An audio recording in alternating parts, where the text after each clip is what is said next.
It's probably safe to say that the President's Cup now has some real momentum for the first time. Maybe it was Ernie's leadership, or the dramatic US comeback led by player captain Tiger Woods. Perhaps it was a composite course at Royal Melbourne being showcased to the world. One thing we do know for certain, though, is that the same drama will continue when the Cup returns to international soil at Royal Montreal Blue in 2024.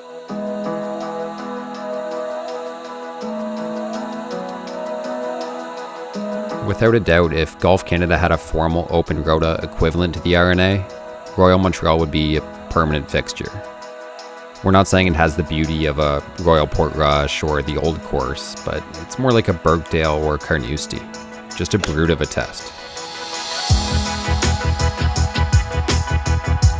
In fact, only once in my life did I have the same feeling of exhaustion walking off the blue course at Royal Montreal, and it was at Bethpage Black.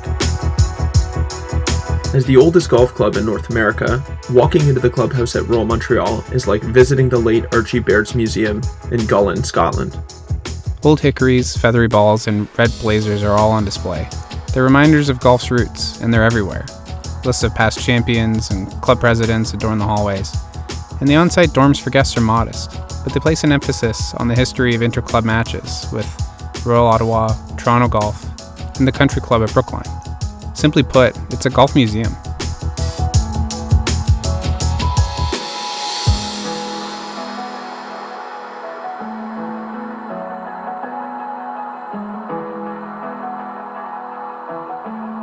Matches in the President's Cup won't be won or lost in the first 5 holes, but there's definitely an opportunity to take an early lead. The short par 4 second and the long par 4 fourth are bound to make for some early drama.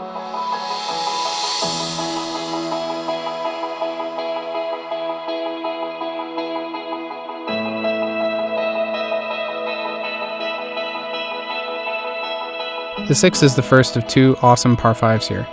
The pros may be able to reach the green in 2, but the bunkering and slopes around the green could turn an eagle chance into a scramble for par, especially on firm, slick greens. The par 3 7th feels like Troon's postage stamp green. It may be scaled up a bit, but it's still all about line and less about distance. From here on in, the course is a beast. 8 may be the last of the easier holes in the course, so capitalizing is critical. The 9th feels like it could be the 18th. In 2024, the grandstands will crowd the green, beers will be flowing, and the largely Canadian crowd will make its presence known.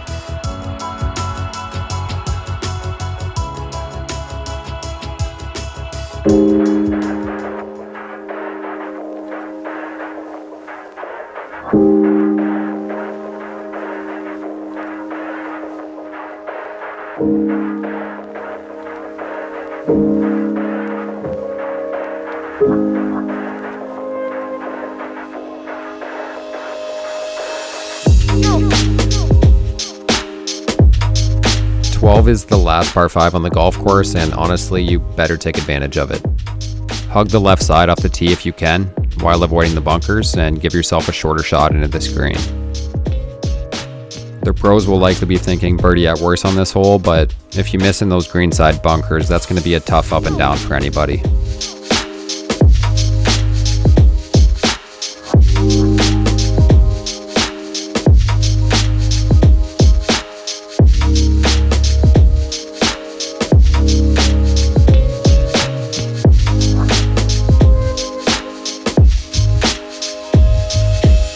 Seeing 369 yards on the scorecard gives you a false sense of hope coming into the 14th. The fairway is extremely narrow, and the approach shot is one of the more difficult on the course, especially with the back left pin.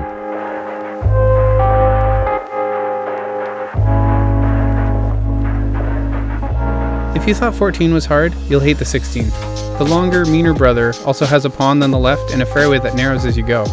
A nice left-to-right shot will approach the green nicely while avoiding the massive greenside bunker and pond on the right.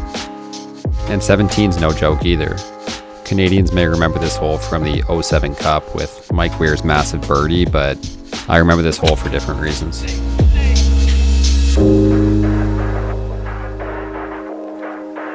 A hole not often played in match play.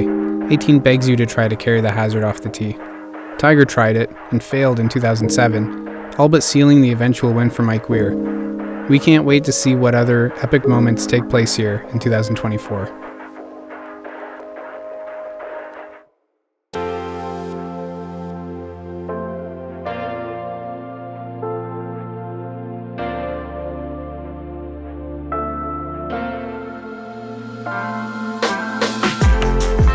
So thank you for tuning into Season 1 of Canadian Classics. We've learned lots from all your feedback and lost a bit of sleep along the way. We don't know exactly where this journey is taking us, but we do know that we'll continue to showcase all golf courses: private, public, subtle, classic, tricky, modern, strategic, and historic.